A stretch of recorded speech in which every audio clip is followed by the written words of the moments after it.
बिस्मिल्लाहिर्रहमानिर्रहीम। अस्सलाम वालेकुम साथियों, आज मैं आपको एक ऐसी वीडियो बताने चला हूँ जिसकी मदद से आप अपने सिस्टम की ड्राइव को एरर चेक कर सकते हैं। तो how to check system errors in your drive, तो किस तरह करेंगे। तो आप मेरे साथ रहें इस वीडियो में। तो आपको मैं बताने चला हूँ कि आप अपने कंप्यूटर की ड्राइव में सी ड्राइव है कि जी ड्राइव है, आप उसको सिस्टम के एरर्स को आप किस तरह रिमूव करेंगे।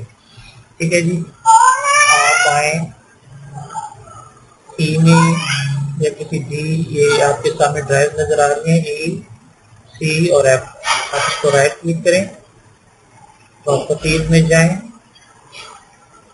ठीक है जी, ये आपको टूल्स का बटन नजर आ रहा है, टूल्स पे क्लिक करें। ठीक है, तो देखें this option will check the drive for the system error.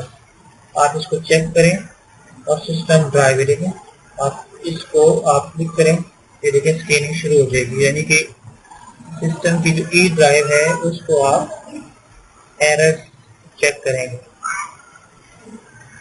तो your system was successfully scan, तो ये देखें Windows successfully scan the drive, no errors were found, कोई एरर फाउंड नहीं हुआ। तो इसकी मदद से आप अपने सिस्टम के एरर्स को चेक करेंगे। ओके, तो इस तरह आप अपने किसी ड्राइव में एरर्स को चेक कर सकते हैं। सिस्टम की ड्राइव में कोई एरर आ गया हो तो आप उसको रिमूव भी कर सकते हैं। तो ये थी आज की एक टिप, जो उम्मीद है कि आपको पसंद आई होगी। तो इंशाल्लाह अगले क्लास के लिए, अगले लेक्चर की दोबारा हाजिर हूँ। सबके लिए अल्लाह हाफिज़।